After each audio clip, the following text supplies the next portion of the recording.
Today's October 1st, which means two things.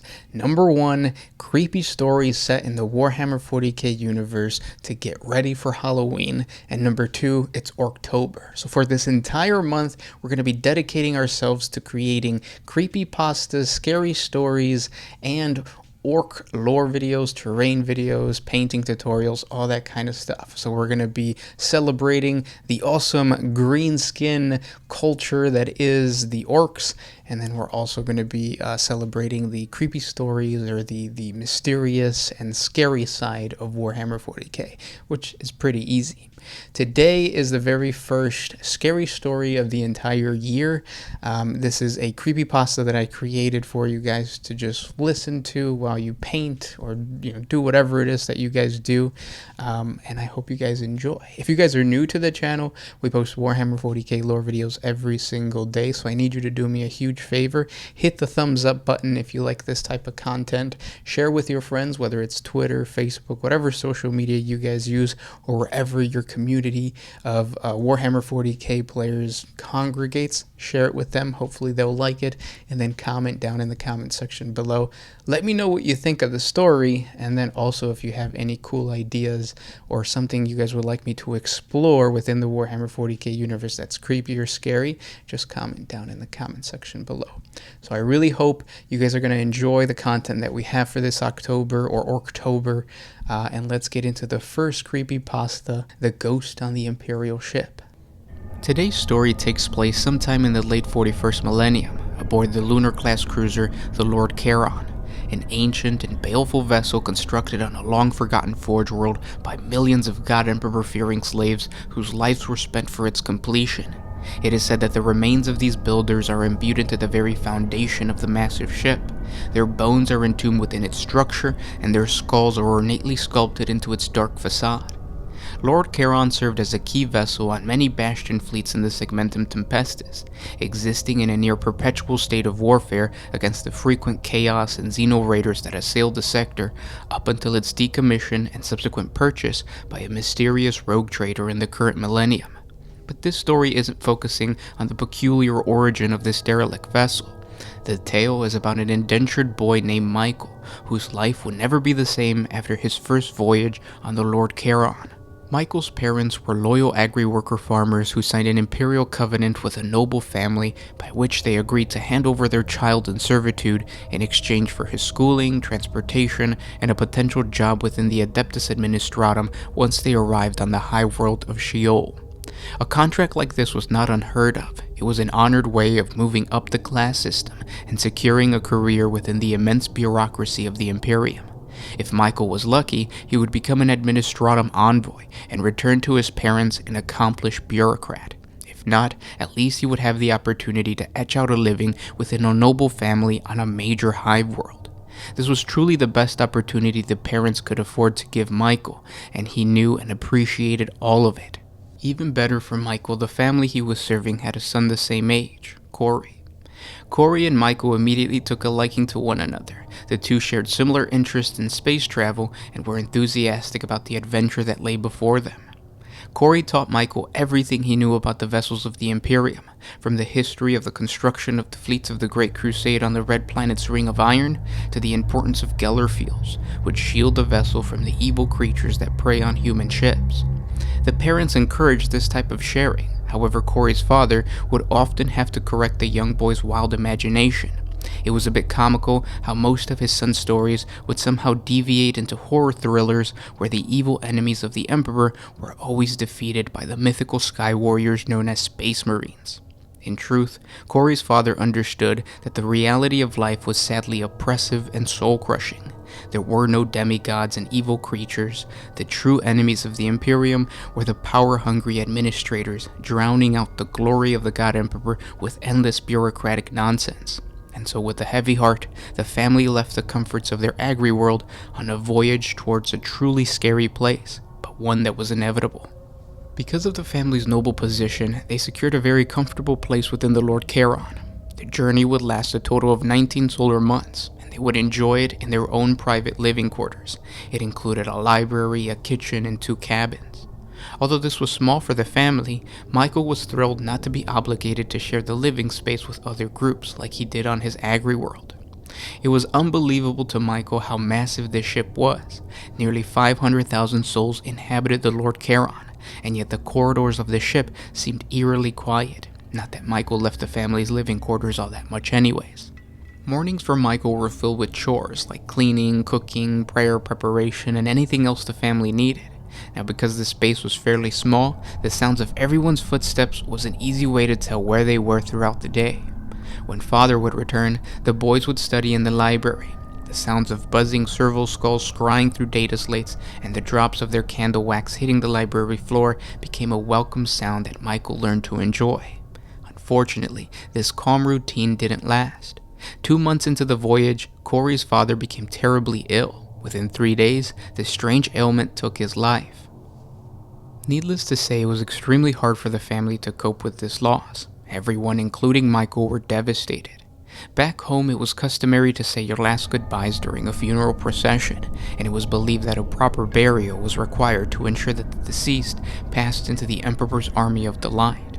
Even on a ship, the body was expected to be honorably displayed and then disposed of in the proper naval traditions. But the ship officials explained that because the vessel entered warp space, there was absolutely no way that the traditional send-off could be performed. Instead, the body would be held in the medical bay until the ship exited warp travel. The simple knowledge that Corey's father was laying alone somewhere on the ship absolutely crushed everyone, and soon the reality of the situation sunk in that without him, the entire purpose of the voyage was going to fall apart. The passage to their new home was secure, but their prospects and even their security on the Hive world was a mystery. Sadly, Corey's mother spent most of her days in thoughtless trances. It was as if she hit a mental wall and couldn't get over her husband's death. Corey himself seemed stoic, but in reality Michael could tell he was sadly in denial. For the next couple of weeks, the ship officials visited the family, but the boys began to feel uncomfortable with the intruders as it became clear that payment for the voyage wasn't cleared all the way, and the real reason they were there was to take note of the valuables that the family possessed. Like vultures, they were more than likely planning on taking what was owed and then picking off anything extra. The boys simply tried their best to carry on in such a helpless situation. 9 weeks after the father's death, something strange happened. It was during the ship's nighttime that a loud humming sound traveled throughout the entire vessel. It was like a wave of noise that passed through the family's entire living quarters, shaking furniture and driving serval skulls into a jittering spasm. Michael stood up from his bed as his eyes tried to adjust to the darkness that had fallen in the room. Both the boys shared a cabin, but Michael was the only one that made an effort to find out what the noise was. As his eyes began to perceive the space around him with a tiny bit of light shining from the closed door, everything around him from his bedsheet to the walls of the cabin seemed to squirm in place, almost as if they were made up of thousands of little particles. The feeling it gave Michael was gut-churning, as if he was washed over with the most unsettling sensations. But just as he began to panic, the sound returned and the room somehow came back to normal. Michael looked over to Corey, who was laying with his eyes wide open, but neither of the two said a word. Michael simply took a sip of water from his glass at his bedside and laid back to bed. After about 12 minutes, Corey was snoring. Michael was still trying to brush off that unsettling feeling that washed over him. As hard as he tried, Michael couldn't get back to sleep. He simply laid in bed staring up at the cabin ceiling. Minutes turned to hours, and soon Michael began to realize he would only get a couple of hours of sleep. It was just before the tiredness was sinking in and Michael was kind of half asleep that he heard the main door of the living quarters unlock. The scraping sound of the huge metal door dragging across the floor was unmistakable. Michael reasoned that it was probably a ship official coming to explain what the strange noise was and possibly checking to make sure that everyone was alright. However, the next noise he heard was a pan falling in the kitchen. Michael laid quietly in bed, listening to what the intruder would do next, when he came to the scary realization that there was no sounds of footsteps, and that's when he heard a serval skull buzzing into the library and shuffling through different books. The ship was so quiet Michael could hear the dripping of the candle wax hitting the floor. That's when the sound slowly began to trail towards the boys' cabin until it was right outside their door, and then the door handle began to twist. As the door opened, Michael froze in a state of complete panic. It was almost as if Michael's brain cut off all power to his physical body, and the boy strained to even move his eyes towards the direction of the door. In this state of sleep paralysis, Michael could clearly make out a strange-looking man hovering slightly above the floor. He had a hooded cloak concealing his face. For the first couple of minutes, Michael couldn't accept that this was happening. It had to be a dream of some sort. But after hovering at the entrance of his cabin for what seemed like an eternity, the man flowed into the bedroom. He came to rest right next to poor Michael. Praying to the God Emperor that this thing wouldn't look over and reveal its face at him, Michael decided to close his eyes. At that moment, even the movement of his eyelids felt like it would trigger the creature's reaction, but nothing happened. The boy sat there, motionless, anticipating the ghoul to violently snatch him up from his bed, but again, nothing happened. The next thing Michael heard was the sound of footsteps in the kitchen and the movements of pots and pans. He opened his eyes and realized it was the following day. Corey was still asleep, and Michael could freely move his body, although it was incredibly tense. The door to their cabin was shut, and there was no creature. What he was hearing was Corey's mother making breakfast. Michael got up, entered the kitchen, and sat at the small table simply staring at Corey's mother go about her business. At that moment, he was unable to construct the proper way of explaining what had happened to him last night. Part of him was willing to brush it off as just a waking dream, but noticing the boy's confusion, Corey's mom spoke up. The words that came out of her mouth sent chills down Michael's spine as she asked, "Did you also hear him last night?" Michael was petrified. There was no way he could escape the terrifying reality that the family was visited by someone last night. Corey's mother explained that she also heard the door open, the pans fall in the kitchen, and even the sound of her husband in the library. Michael stared at Corey's mother in disbelief. There was no way her husband was the horrifying cloaked figure that appeared in their room. That's when Corey came into the kitchen and Michael was able to recount what had happened to him the night before. What was even more terrifying was that Corey's mother corroborated everything. She heard what he heard, but she was thrilled by the idea that this was her husband. When Michael was done reliving his nightmare, Corey's mother raised her arms, praising the God Emperor for blessing them with the return of her husband. Not really knowing how to handle this information, Corey went into the library and began to read his books. Michael also had no choice but to return to his chores. As for Corey's mother, she spent most of the day praying in her cabin, relentlessly chanting and praying to the God Emperor. Later, after everyone had eaten dinner and the ship day was coming to an end, there came a loud knock at the front door. Corey's mother told the boys not to answer the door.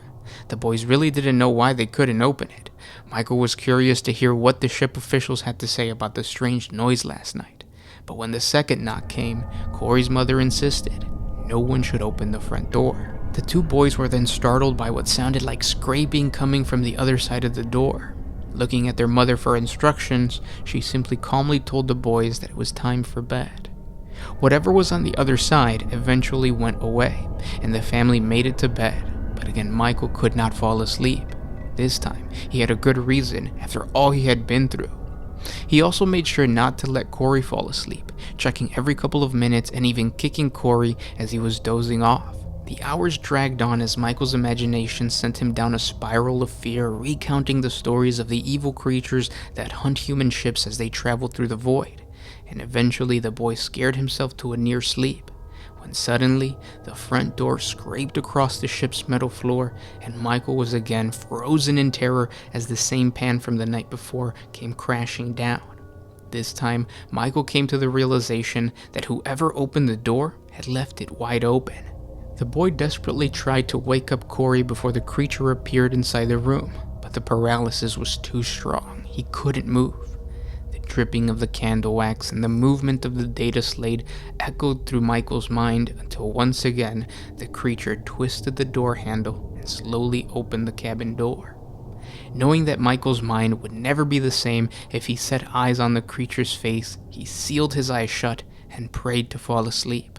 And Michael's heart was filled with absolute joy as the next thing he heard was the footsteps of Corey's mother working away in the kitchen. Opening his eyes and getting up off the bed, Michael looked over at Corey, who was still asleep, and gave out a loud sigh of relief. He had survived another night of pure terror. He walked into the kitchen and stared at Corey's mother. He simply remarked, "It happened again." Corey's mother looked over at the boy and smiled. "Did you hear him last night too?" Michael didn't know what to say. She was acting exactly the same as she did the previous morning, but this time she explained how she heard her husband open the door, go into the kitchen, and sit at the library. When Corey came into the room, he also acted like it was new information. That's when the almost suffocating reality sunk in. Michael was reliving the same day, which meant that he was going to suffer from the same dreadful visitation of this unknown demon tonight, the night after that, and every single night until he finally looked into the creature's demonic face. And that's the story of the ghost on the Imperial ship. Now, this is one of multiple scary stories that I'm going to be posting for the entire month of October, and it's the first in a series of interconnected stories that divulge the mystery behind the Lord Carron. So if you guys felt like it kind of ended abruptly and you don't really know what happened or how it happened, that's because throughout the entire month I'm going to be dropping hints in all of these different scary stories that I post. So subscribe to the channel to get those, hit the like button on this video, share it, do everything that you have to do so that YouTube recommends the next video in this series. Now, if you're used to the 40 facts videos that we post, those are still going to be around. There's probably going to be 40 facts on orcs, something related to the orc lore, because we want to highlight the green skin culture for Orktober. So expect that. And yeah, I'm just excited to put out all of this interesting content for Orktober and for October, and to celebrate the creepy side of Warhammer 40K. I can't wait to talk to you guys in the comment section below, and yeah, I'll talk to you guys tomorrow. This is Gershwin with One Mind Syndicate, signing out. Always